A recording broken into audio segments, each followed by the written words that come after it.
Jika kalian berpikir 10 hingga 15 tahun ke depan ekonomi Indonesia masih bertumpu di Pulau Jawa, ya silahkan. Namun, semuanya itu akan berakhir karena terdapat banyak faktor yang dapat mengubah dinamika tersebut. Salah satunya adalah upaya pemerintah untuk mempercepat pembangunan di luar Pulau Jawa melalui berbagai proyek infrastruktur. Misalnya saja seperti Pelabuhan Makassar atau yang dikenal dengan Makassar Newport. Ait, kenapa pelabuhan? Memangnya sebesar apa dampak pelabuhan pada ekonomi Indonesia, khususnya di luar Pulau Jawa? Sebelum menilai, ada baiknya kita melihat lebih dekat pelabuhan ini.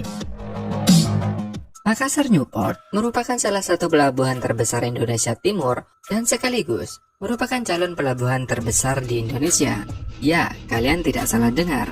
Pembangunan pelabuhan ini telah dimulai sejak 2015 dan selesai pada Februari 2024. Makassar Newport dirancang untuk menjadi pelabuhan modern dengan fasilitas yang canggih yang mampu menampung kapal-kapal besar dengan kapasitas muatan yang lebih tinggi dibandingkan sebelumnya.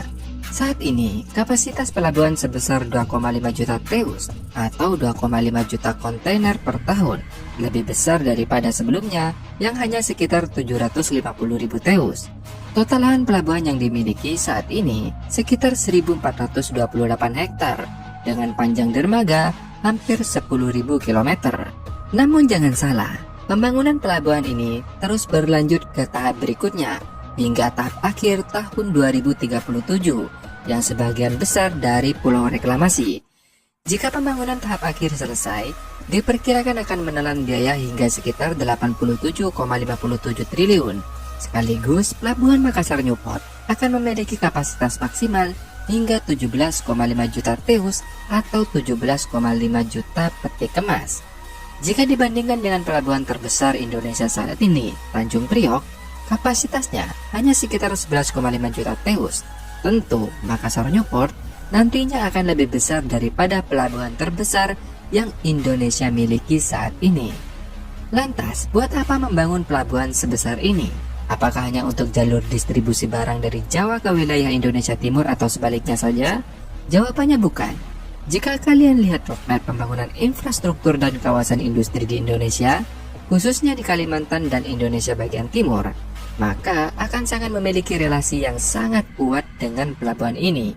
Misalnya saja, pembangunan Ibu Kota Nusantara, IKN, dirancang menjadi kota pintar yang memanfaatkan teknologi terkini dalam berbagai aspek kehidupan, sehingga nantinya akan menciptakan banyak peluang bisnis dan lapangan kerja bagi tenaga kerja terampil dan profesional. Sekali lagi, bagi tenaga kerja terampil dan profesional. Ya, semacam mini Singapura. Jadi, kota ini akan menampung orang-orang yang memiliki kualitas SDM yang tinggi. Hal ini membuat IKN sangat menarik bagi investor untuk tinggal dan berinvestasi di wilayah dan di kota-kota sekitar. Jadi kalau ada yang bilang IKN dibangun hanya untuk pemerintah dan kaum elit, ya itu benar. Dan justru itu yang kita harapkan, orang-orang kaya ngumpul di IKN. Karena orang-orang kaya bukan hanya cuma bawa badan doang bro, tapi mereka juga bawa duit. Hal ini sama seperti apa yang dilakukan Singapura kan? Negaranya dipermak, disediakan fasilitas publik yang baik, segala macam ada di sana. Sehingga orang kaya di seluruh dunia tertarik untuk datang ke sana. Bahkan orang-orang kaya dari Indonesia datang ke Singapura, baik hanya untuk sekedar liburan, beli properti, bahkan mempunyai bisnis di Singapura. Nah itu kan harapan dibangunnya IKN bro. Kalau versi Indonesia, malah calon investor disediakan lokasi khusus berbisnis yang berbentuk kawasan industri, seperti kawasan industri Karingau, Batu Licin, KBS, Bulungan, dan lain-lain. Sehingga nantinya akan menciptakan lapangan kerja baru bagi rakyat Indonesia bro. Nah, sebagai kota metropolitan di masa depan, tentu IKN membutuhkan pasokan barang yang konsisten dan efisien. Tentu, Pelabuhan Makassar Newport memiliki peran besar untuk menjadi gerbang utama menuju Ibu Kota Nusantara yang siap menampung arus logistik menuju IKN. Selain itu, tak jauh dari IKN, terdapat sebuah kawasan industri yang memiliki luas sekitar 30.000 hektar atau setara gabungan antara kawasan industri Batang dan Bekasi yang saat ini menjadi tulang punggung industri Indonesia. Kalian bisa bayangkan, kawasan industri Karawang dan Bekasi jika digabung masih kalah luas dari kawasan industri yang ada di Kalimantan Utara ini. Kawasan industri ini juga dinobatkan sebagai kawasan industri hijau terbesar di dunia. Di dalamnya terdapat pabrik baja berkapasitas 5 juta ton per tahun, pabrik baterai kendaraan listrik berkapasitas 265 gigawatt hours per tahun, atau 13 kali lipat lebih besar daripada pabrik baterai yang ada di Karawang. Kemudian ada juga pabrik panel surya yang berkapasitas 1,4 juta ton per tahun, pabrik kimia sekitar 64 juta ton, dan pabrik alumina yang berkapasitas 3 juta ton per tahun. Melihat kapasitas produksi kawasan industri yang terletak di Kaltara ini, pasti nantinya akan ada jutaan kontainer yang didistribusikan ke seluruh wilayah Indonesia, bahkan diekspor. Sedangkan di Pulau Sulawesi sendiri, terdapat sebuah kawasan industri terintegrasi mengolah mineral tambang dari hulu hingga hilir. Sekali lagi, dari hulu hingga hilir. Saat ini saja, di dalam kawasan itu terdapat sekitar 54 perusahaan yang aktif berproduksi selama 24 jam dengan jumlah total karyawan sebanyak 80.000 orang. Produk yang dihasilkan dari kawasan industri ini yakni berasal dari nikel dan turunannya. Untuk kapasitas produksinya jangan diragukan lagi deh. Kawasan industri ini mampu mengolah hingga 25 juta metrik ton nikel ore yang menghasilkan 3 juta ton stainless, 3,5 juta metrik ton carbon steel, 300.000 nikel pig iron, 72.000 nikel matte, 1,1 juta ton ferronikel, 781.000 ton NPI, dan lain-lain.